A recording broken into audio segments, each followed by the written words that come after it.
Hello friends, welcome back to the Theyarnverse. Today's video is a little different. I'll be crocheting while we talk about a book that is very close to my heart, The 40 Rules of Love by Elif Shafak. This book is an inspiring journey that blends love, spirituality, and self-discovery. As you watch me crochet, I hope this conversation helps you relax, wind down, and maybe even drift off to sleep. So, get comfortable and let's dive into this beautiful story. The 40 Rules of Love tells two stories simultaneously, one set in modern times and the other in the 13th century. In the present day story, we follow Ella Rubinstein, a middle aged housewife who feels stuck in her mundane life. She works as a literary agent and is assigned to read a manuscript called Sweet Blasphemy. This manuscript transforms her life in a way she never expected. Then there's the second story, set in the past. It's about the famous poet and scholar Rumi and his spiritual guide Shams of the Breeze. Shams is a wandering dervish who believes in the power of love and the idea that love is a path to God. He changes Rumi's life forever, turning him from a conventional scholar into a mystical poet whose words resonate with millions even today. These two stories mirror each other in many ways. Ella's discovery of the manuscript leads her to question her own life, just as Rumi is transformed by Sham's teachings. The journey of love, spirituality, and self realization is at the heart of both stories, and it's something we can all relate to in our own lives. Now, let's take a closer look at some of the key characters in the 40 Rules of Love and how they contribute to the book's theme of love and spirituality. Ella Rubinstein. Ella is the central figure of the modern storyline. She is in her 40s, a mother of 3, and she feels trapped in a loveless marriage. When she starts reading the manuscript, Sweet Blasphemy, she begins to question everything she thought she knew about love and her place in the world. Through this book, she embarks on her own spiritual and emotional awakening, which is as much about finding herself as it is about finding love. Rumi. In the historical narrative, Rumi starts off as a religious scholar who follows a strict path. But when Shams enters his life, he is introduced to the idea of divine love, a love that transcends human relationships and connects us to the universe and to God. Rumi's transformation from a scholar to a mystical poet is one of the most inspiring parts of the story. His poetry becomes a way of expressing this profound love. Shams of the Breeze. Shams is the mysterious and charismatic dervish who guides Rumi on his journey to spiritual enlightenment.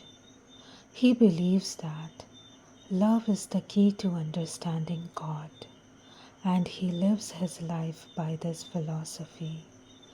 The 40 rules of love that Shams shares are not just about romantic love. They are about self-love, compassion, and understanding the world on a deeper spiritual level. Kimia. Kimia is a young girl who is adopted by Rumi's family. She is intelligent, sensitive, and deeply spiritual, which draws her to Shams. Eventually, she marries him, but their relationship is complex.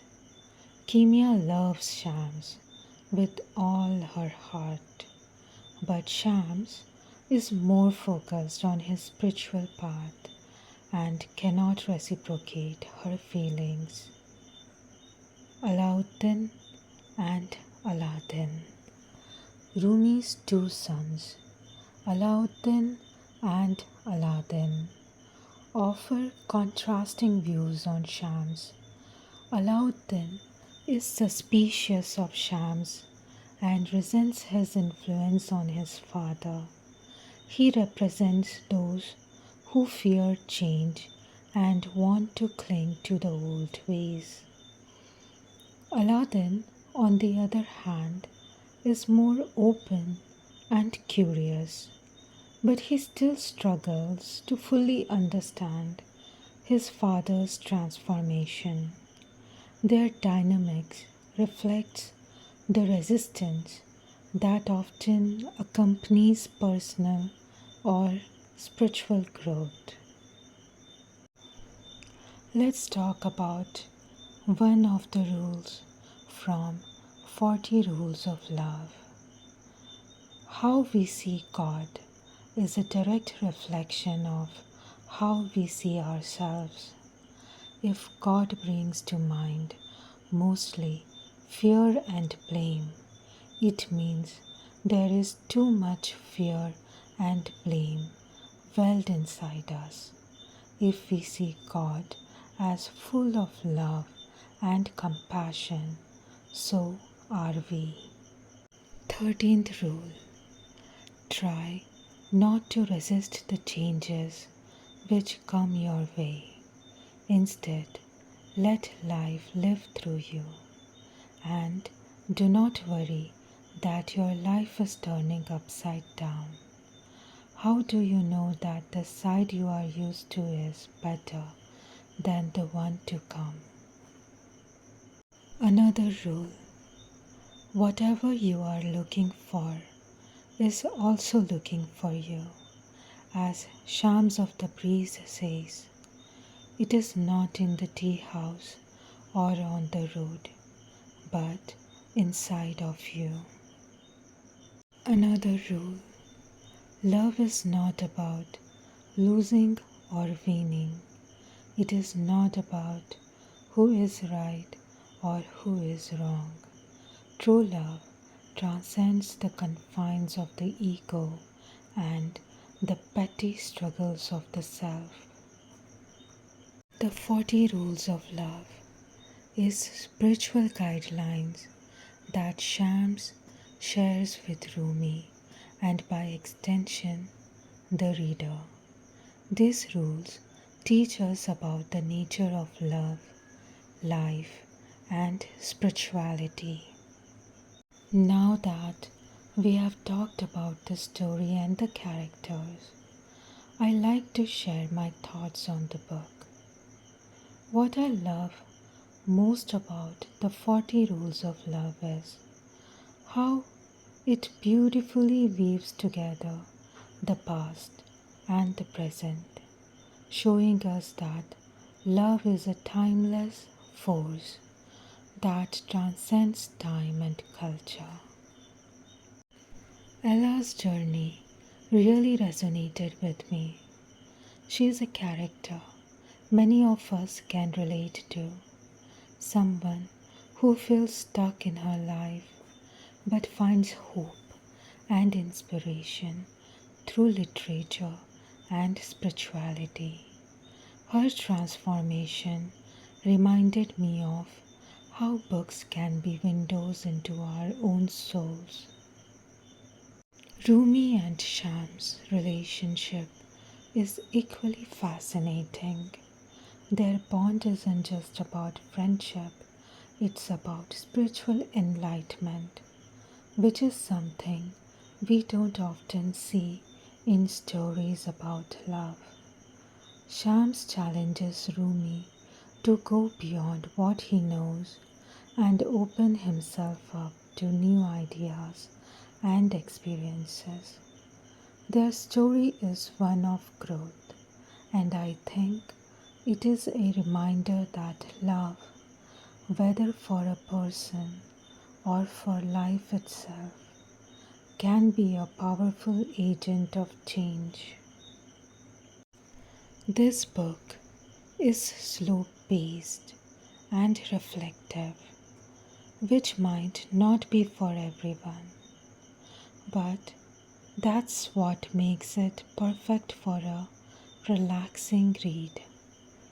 It's a book you can savor slowly, much like how you can take your time with a crochet project. The themes of love, spirituality, and self discovery are universal, and that's what makes this book so special.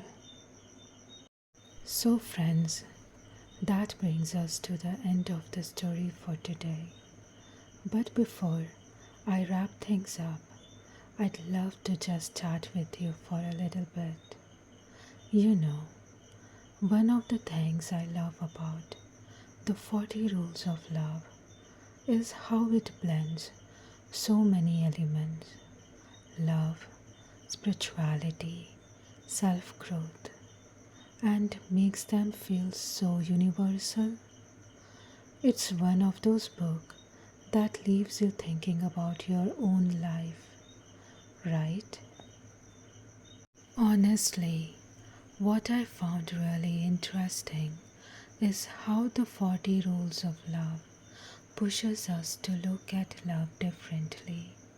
It's not about grand gestures or epic romances, but about the kind of love that transforms us internally. I don't know about you, but sometimes I get so caught up in the routine of life, work, projects, the daily grind, that I forget how important it is to stop and really feel love in its purest form. I mean, even crocheting can be an act of love, right? It's slow, thoughtful, and meditative. It's like a love letter to yourself. Each stitch a reminder to take things slow and appreciate the moment. What do you all think about that? Have you ever had a moment where you realized that love wasn't about something big and dramatic, but rather about something small, everyday, and constant? I'd love to hear your thoughts in the comments. Maybe there's certain hobby or daily ritual that brings you peace or helps you reconnect with yourself. For me, that's definitely crocheting. There's something so calming about the repetitive motion. It's like a form of meditation, and it's a way to show myself love by creating something with my own hands. It's such a beautiful process. I also think that's why Sham's rules resonate so much.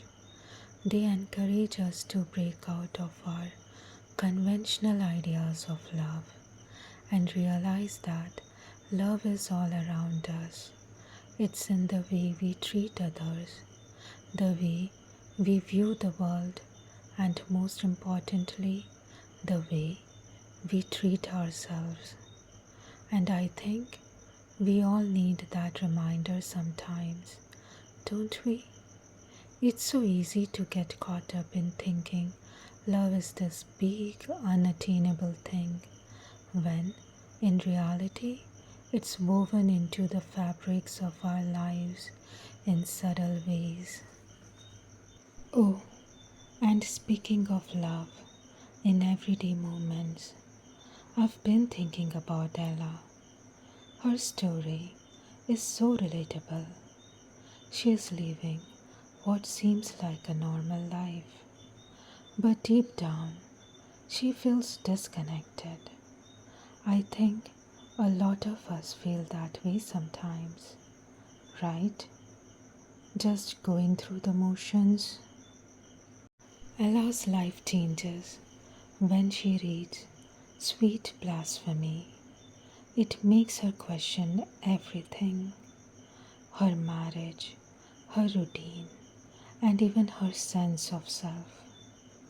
What I love about her character is that she starts to realize she's been living for others and not for herself. And that's something we all do sometimes, especially when we get caught up in the daily grind. Ella's journey isn't just about finding love, it's about rediscovering herself. She realizes she deserves to feel fulfilled and happy, and it's not too late to make changes.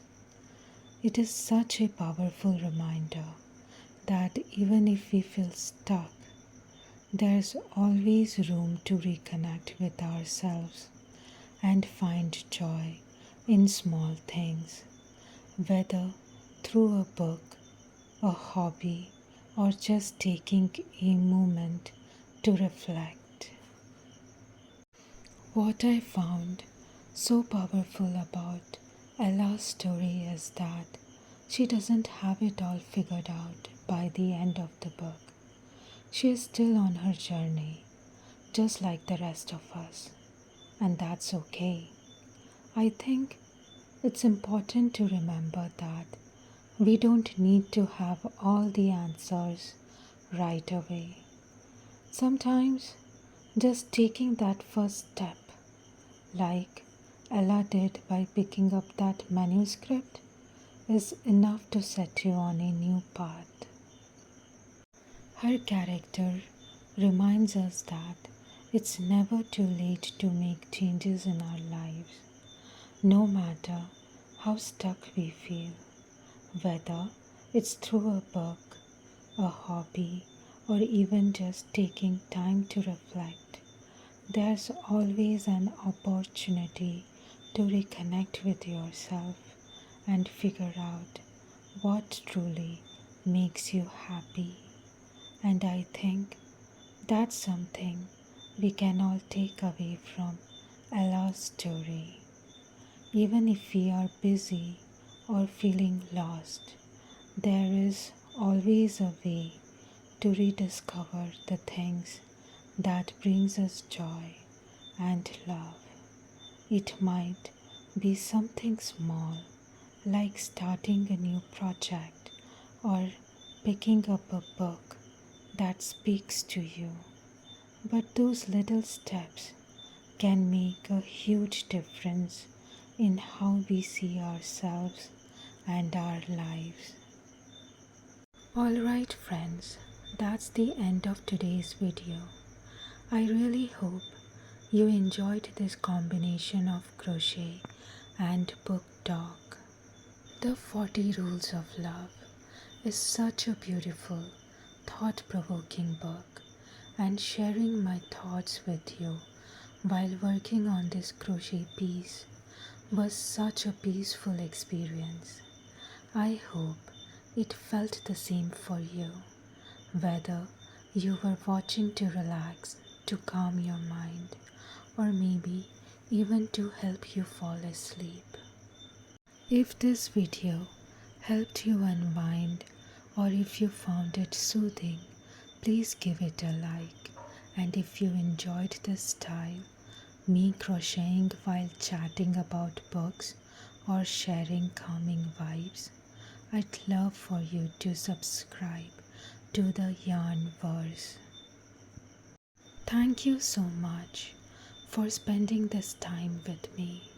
I really appreciate it. See you soon.